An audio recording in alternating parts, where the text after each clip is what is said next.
bagong NBS X Beanie items namin. So, let's see what the Bug Charm keychain and figurine looks like. So, sino kaya makukuha ko?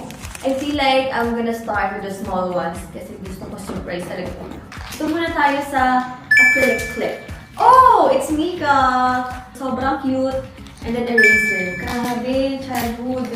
It's Colette! Ang cute! Cable organizer. Oh! I got myself. Ganyan na. Para organize siya.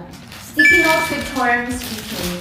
Ay, ang cute! Joanna to. Sobrang cute naman sticky notes siya. Ito ay acrylic pen holder. Ay! I got Bebe My Bias. If one and only bias. Hindi ko may parang pagpapagpag naman silang legs.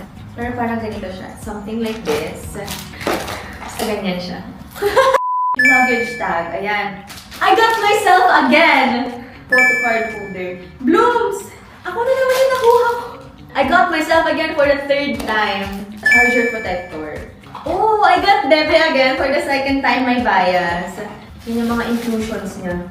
Next is mini storage box. Guys, I got myself again! Hala, kailangan ko to!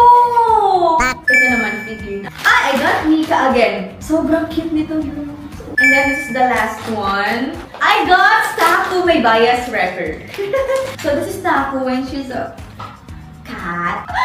Sobrang cute nito. Meron yung mga regular boxes lang, like, makikita nyo lang sa shelf. Meron tayong ibang options, okay? Ito, meron tayong photocard holder. 2026 calendar, ayan. We also have gel pens. Also, we have this, the desk pad. Sobrang haba nito, nakita ko to. Also, we have this stackable mugs. Also, syempre, di ba, meron tayong bento box. Bento box!